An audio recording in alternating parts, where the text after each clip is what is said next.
Freestyle Travel. Hey everybody, this is the Freestyle Travel Show. I'm your host, Kenny Flannery, and this particular episode, I'm going to talk about Trustroots, a couple other travel sites that I just discovered and rediscovered in one case. Very freaking cool. Puts Skyscanner to shame as one of them. If you listen to my episode about flights, I now wish I could go back and redo it after discovering this site. It's freaking awesome. So I'll talk about that. And then afterwards I'll catch you up on my traveling about. The last episode I left you off in Alicante, Spain. I am still in Spain. I went to the Trustroots Collective, which is what I'm about to talk about, and smoked crack for the first time. So on that note, let's just jump right into the episode. Alright, so Trustroots is what I wanted to talk about, because I just went to the Collective. I'm going to talk about the, it's Kiwi.com and Rome2Rio.com are the other sites, apps I'm going to talk about, because they're freaking cool. But yeah, Trustroots. So I did an episode in Berlin on Trustroots, interviewing about what they were doing at the moment, having a little collective, and there's a collective in Spain, and my friend Casper was there. So I definitely wanted to catch up with him and see what they're up to, what's been new in the project, what's been going on. So yeah, I went there. And references is finally going to get implemented. That seemed to be the biggest front-facing thing. There seemed to be a lot of stuff they're working on sort of in the background that's probably less interesting to your average user member. In the end, it'll be all good stuff, because they seem to be getting a lot more organized. There's a lot more people chipping in, volunteering, helping, a lot of back-end tools, rewriting some of the code in different ways. I don't know, there's probably not too many techie people listening to this, so I won't get way too into it, but basically just making it so it's easier to work on things, which is pretty cool. Oh, also, Casper showed me trustroots.org/statistics, and there's a lot of cool stuff there if you are so inclined to see what's going on as far as how many members they have, which is, I think it was like 33,000 last I checked, something like that, 30 something thousand. But then, yeah, they have statistics on everything. They really kind of have their data a little bit open up for anyone to take a peek at, which is pretty interesting if you're into that kind of thing. But yeah, as I say, references seem to be the biggest thing that is going to be released soon.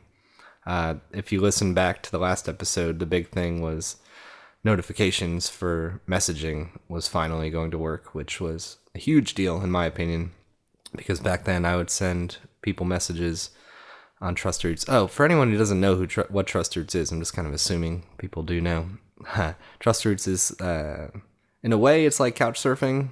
They don't want to say that exactly, but it's it's a hospitality network of sorts. It's meant to eventually be a lot more than that, but yeah, there's like a map, and you can see not exactly where people live, but when you're traveling, you can say, okay, I'm going to Alicante, Spain. Who lives here? Whereabouts in the city do they generally live? And you can send them a message and say, hey, I'm in town.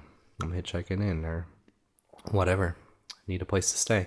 So yeah, in that way, it's kind of like couch surfing, but they've got some more going on. So, like, as I was saying, the last time it was notifications for messages, which was huge, because before that you would send someone a message and they would get an email about it, but not everyone checks their email as frequently as push notifications. So after they implemented that change, I felt like I was definitely getting more responses from people, which was great. So now references is a huge thing. Actually, a lot of people I've told about Trustroots, once they discover there aren't any references, they kind of get turned off a little bit, because, references tell you a lot about what other people think of someone. It shows you how much they've actually been hosting or staying with people, their activity. It also serves as accountability. If there's references, you can't just screw people over and know that no one's ever going to know about it. Lots of huge benefits. So they're finally implementing that. It seems like at first there's just going to be this kind of yes, no, or positive, negative kind of thing going on. Like, yes, it was good. So still aren't implementing like a text kind of thing quite yet, but it sounds like that is definitely coming from all the notes and the dev notes and talking to people. So I feel like once that finally arrives, then I think Trustroots is just going to explode and, in my opinion, eventually eclipse couchsurfing. But there's still some question marks and things here and there, but it's looking good. So I took it as an opportunity to get back into coding. So I used to do a lot more programming in general, just screwing around with my own websites, and volunteered for couchsurfing for a little bit, and had my own site, Trip Hopping, going for a while, which is kind of like a travel search engine, sort of A to B kind of thing. Punch in where you're at, where you want to go, and show you everything from hitchhiking to flying.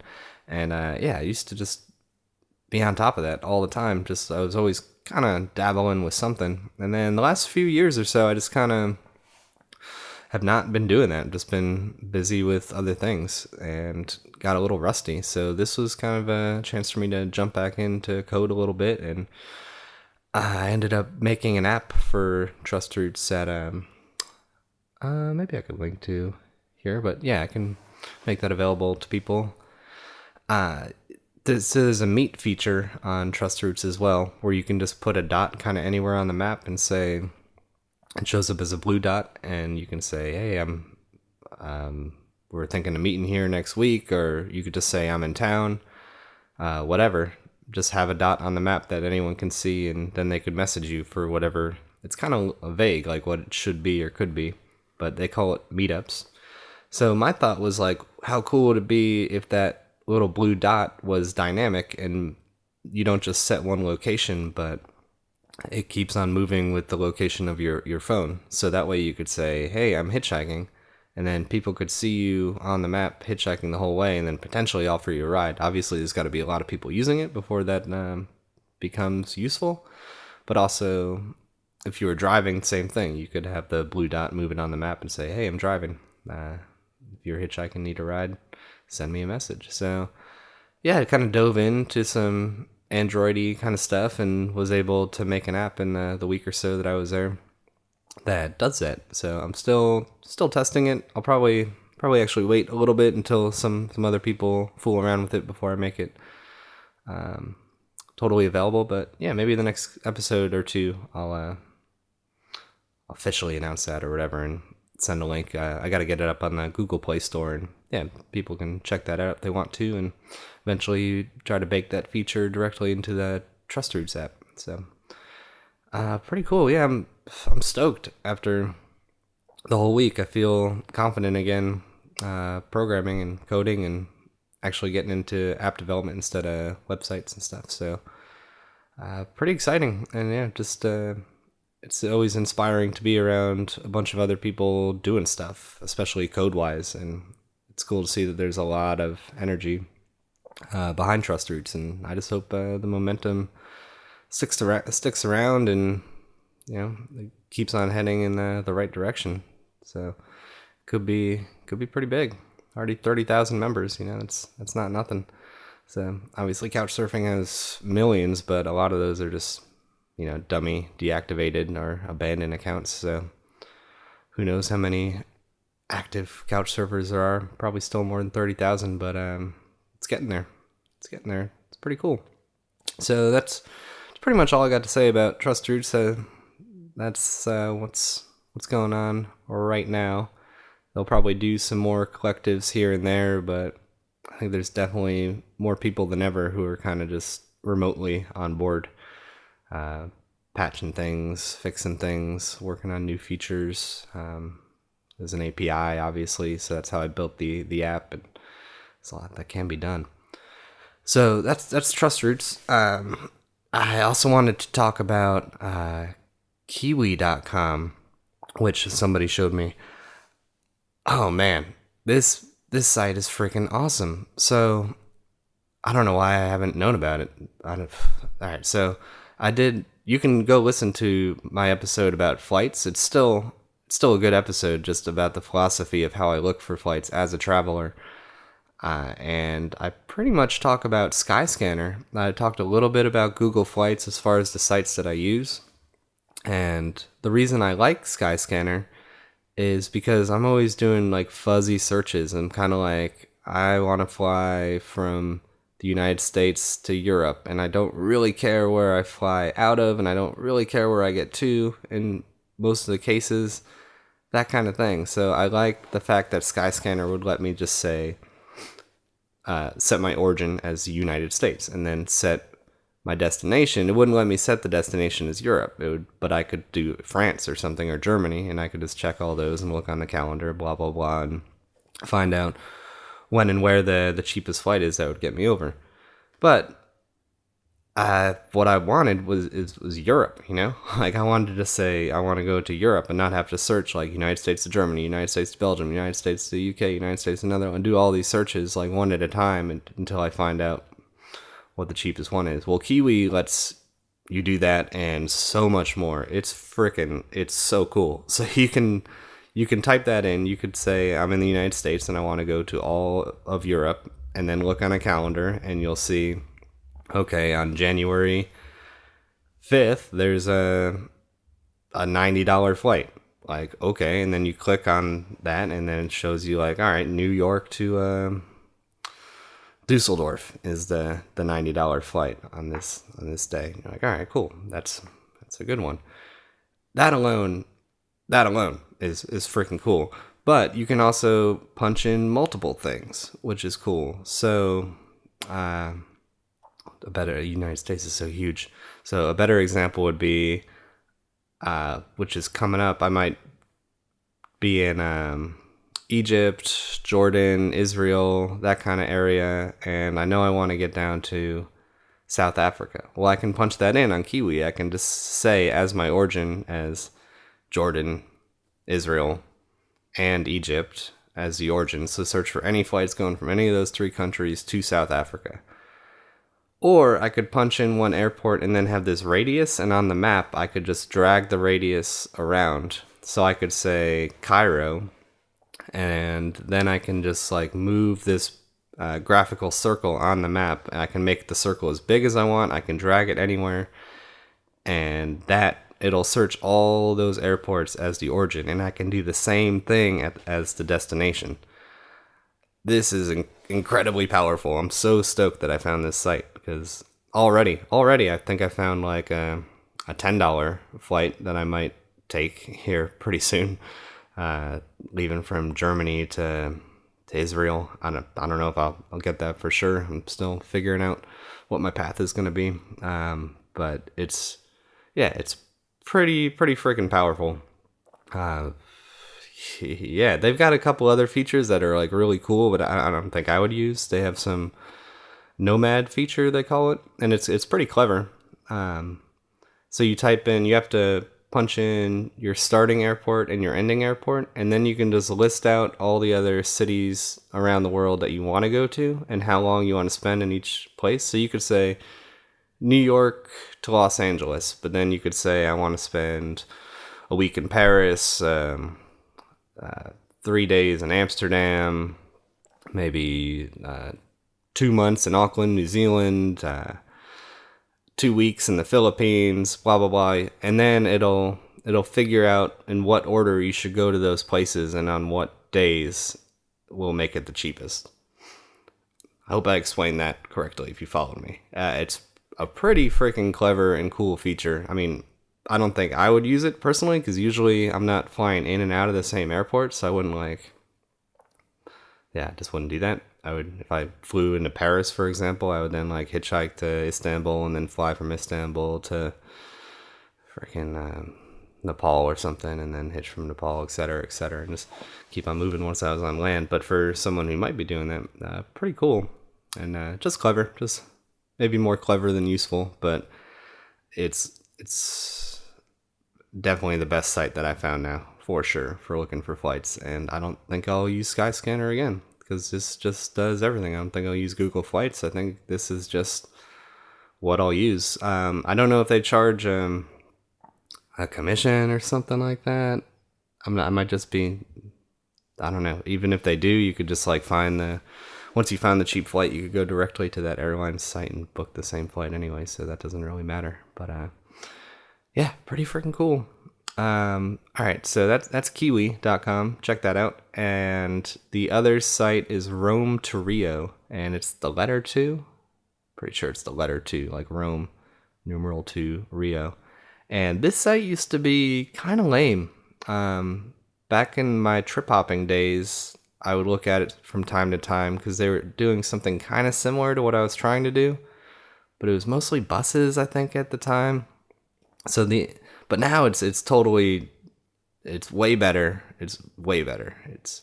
So the idea is that you punch in where you are, either precisely or generally.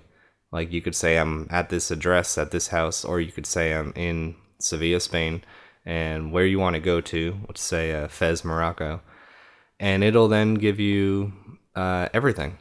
It'll tell you how long it would take to walk there, how long it would take to bike there. It'll tell you what buses are going there and how much they cost. They'll tell you what flights are going there and how much they cost, what trains are going there.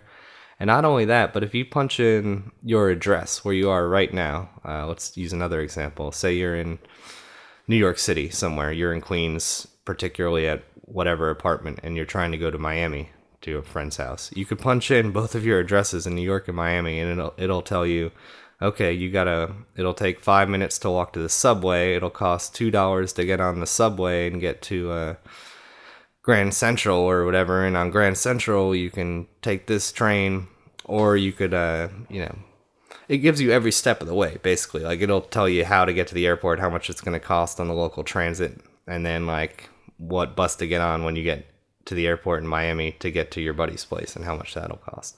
It's really, really thorough. And pretty dang cool. The interface is good. The map is cool, both on the app and on the website. So on the site, you can like hover over each.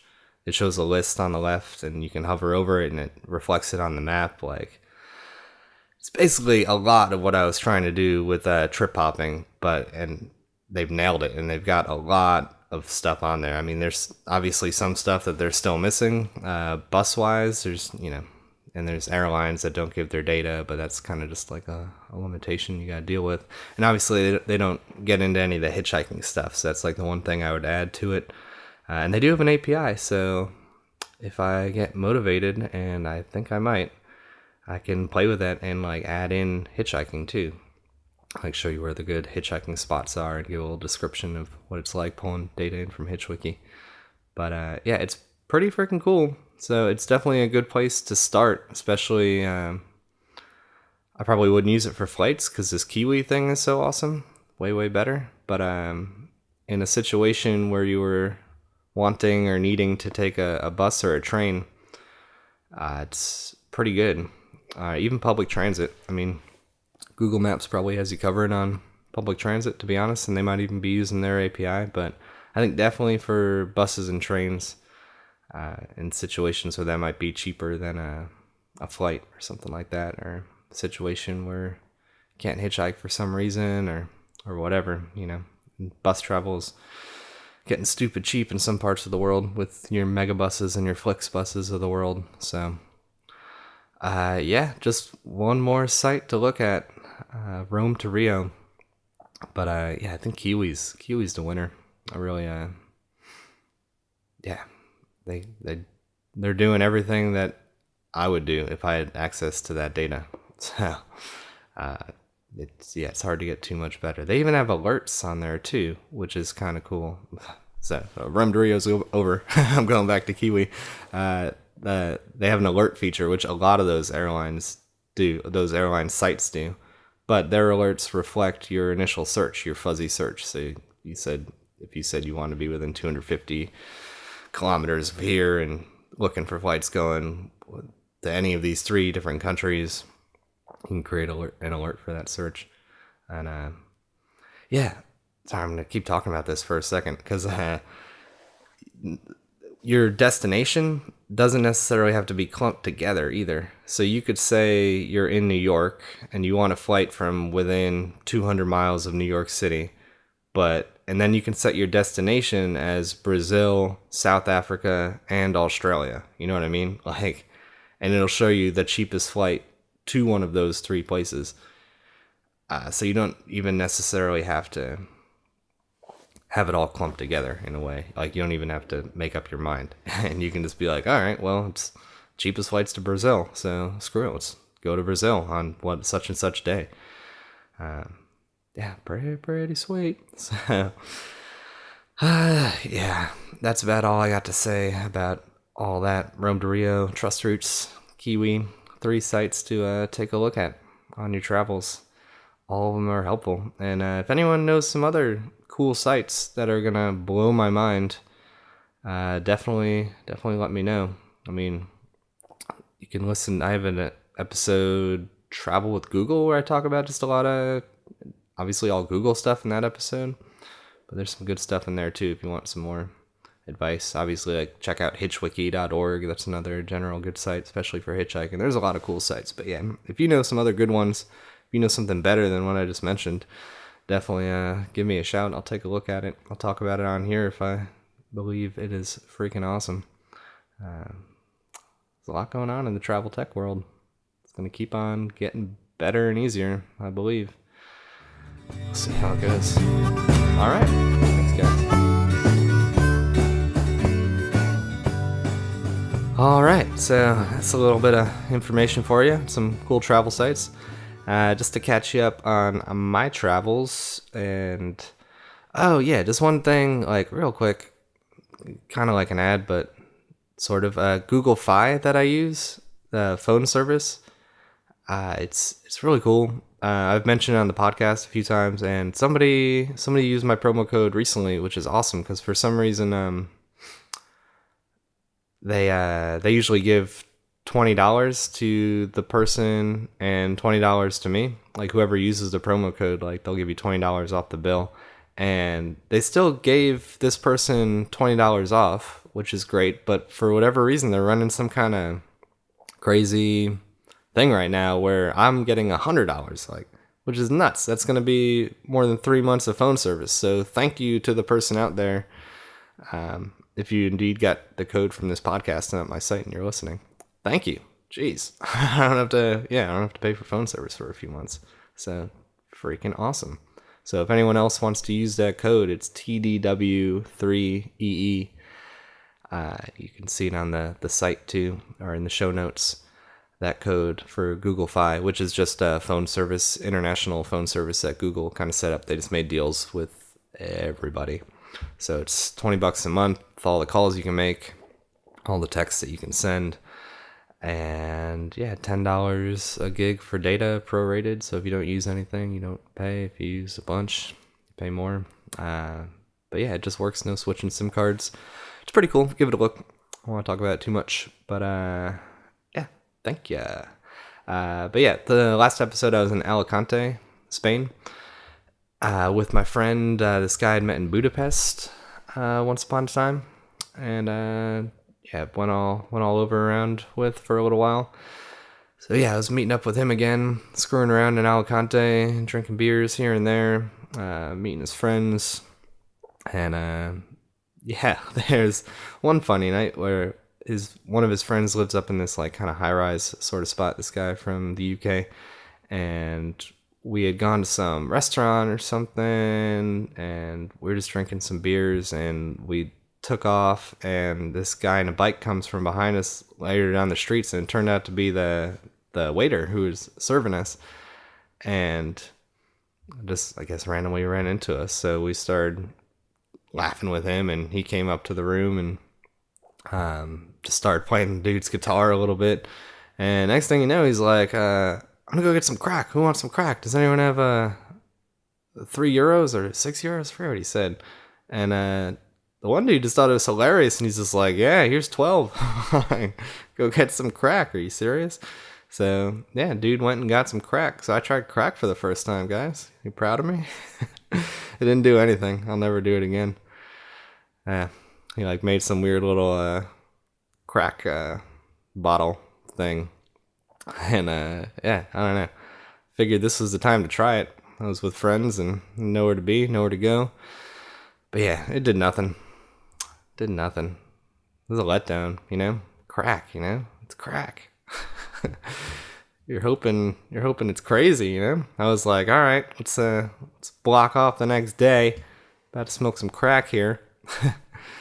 But yeah, felt nothing. So that's my crack experiment. Failure. I don't know why people get addicted to crack. Maybe because they keep on smoking it. Like, man, it's gotta do something. I'll just keep smoking it till it does something. I don't know. So, sorry I have a poor review for crack. If you were thinking of doing crack, maybe save yourself the time. But, oh well, you know. There's always heroin. One day, shoot some heroin. see what happens. Maybe I'll be back on this like, yeah, shot some heroin, just nothing. But yeah, so that's what crack is. So actually, the next day I ended up, I was planning to maybe stay another day because I was like, oh, I'll be up all night on crack. But I slept like a baby, woke up feeling fine. So just got on the road all the same. And I hitchhiked to, I was trying to hitchhike to the Trustroots collective, which was close to the Portugal border. And I didn't make it. I got some rides, some decent rides, some longer waits. Spain is still proven to be a little bit slow, hitchhiking wise. But I got this great ride from this Polish truck driver. Real cool. He had a ton of gadgets, ton of screens, tablets. He had multiple GPSs going, just a travel tech nerd kind of guy. He was funny. He had the best cabbage. He had this. We stopped and he had this burner. It was basically his house on wheels, you know, like a lot of truck drivers. But he had some sort of Polish cabbage with like these meatballs in it. It was the best thing I've had in a long time. It was freaking good. Shout on that. And originally he was saying he was going to go to Sevilla that night and go to the other side of Sevilla, which is this fair-sized city. And I was like, all right, cool. We'll get there dark and whatever. I'm not going to get exactly where I'm going, but I can camp. But then for whatever reason, he had to stop on the other side of Sevilla, close to the center. So I'm like, all right, I guess I'll just walk through the city. It won't take more than an hour or two. And as I was walking through the city, I figured, might as well check out Trustroots. So I got on Trustroots, and there weren't many dots here, but one of them was this guy I'd met up in Alaska working for couch surfing, Carlos. And I was like, what? Carlos is here in Sevilla? I mean, I guess that makes some sense. But I sent him a message, and it's like 10 o'clock at night. So, and sure enough, he responded. He's like, oh my God, Kenny, come here. He like told me his address, so I come on over. And by the way, on the walk through Sevilla, Spain, I hadn't heard much about this city. It is pretty freaking cool. There's just, I mean, part of it's because it's Christmas time, so there's like lights and decorations up in a lot of places, but some of the streets are just like mazes, like literally like meant to be like mazes. I guess back in the day, like it was a protection thing. That way if they ever got stormed by some other troops, they'd get lost in these mazes and people could dump boiling oil on them from the rooftops. Kind of crazy, but yeah, the streets are real cool to walk through. So I was like, man, this city's great. And then, just randomly, my friend Carlos is here, so come, and I caught up with him, and he's like, obviously, here's a room you can stay in. So I was like, well, yeah. So I ended up staying for a couple nights hanging out with him because the city was so cool and it was so random that he just like lived here. And yeah, just enjoyed the city. Then got on the road to the beach town where the Trustroots collective was. Hitched over there. Took a while getting going. Actually, yeah, it was kind of a longer day to get there, and it wasn't that far. It's like an hour and a half drive, but yeah, just Spain has proven to be pretty slow hitchhiking. So, but I got there, and yeah, kind of told you a little bit about the whole Trustroots thing, the scene there.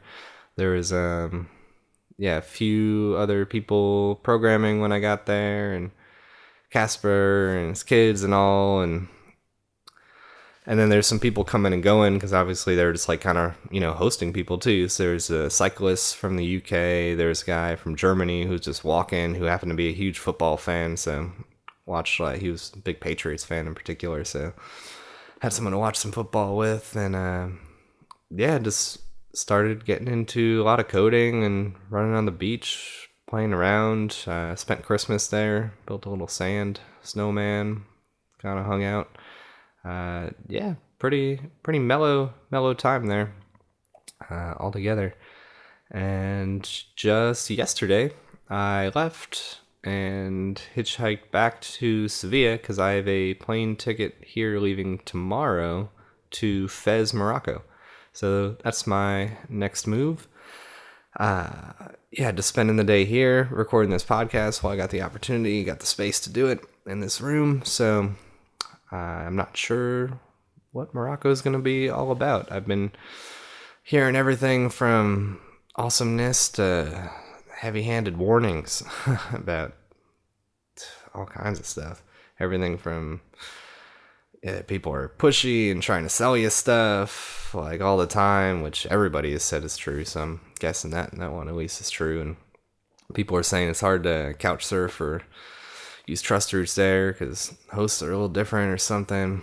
I don't know about that. I guess I'll find out. I don't have a host yet. I'm getting there tomorrow, so we'll see what's what. But I've already booked a ticket out of there as well because Ryanair here in Europe, you can get tickets. One of my tickets was $10, so yeah, I'm getting down there and I'll be there for 2 weeks, and then I got that $10 ticket from Marrakesh to Dusseldorf, pretty much. I'm trying to get as close to my friend Walter as possible to go see him hang out. So, yeah, it's a rare instance where I know exactly when I'm getting to and leaving a country. 2 weeks to hitch around. Don't know exactly what my route's going to be. Obviously, I know where I'm getting into, Fez, getting out of Marrakesh, but in between, maybe the coast, maybe Casablanca, maybe Safi, I don't know. I'm just going to start with Fez and see who I meet, see who tells me where's cool to go, what's cool to see. So, gonna spend today just finding out if there's some legit beer in Spain, maybe eat some fried anchovies if I can find a cheap and cheerful spot. And that is my story. Looking ahead a little bit more, there's thoughts of South Africa, maybe a cat sitting situation I can get into.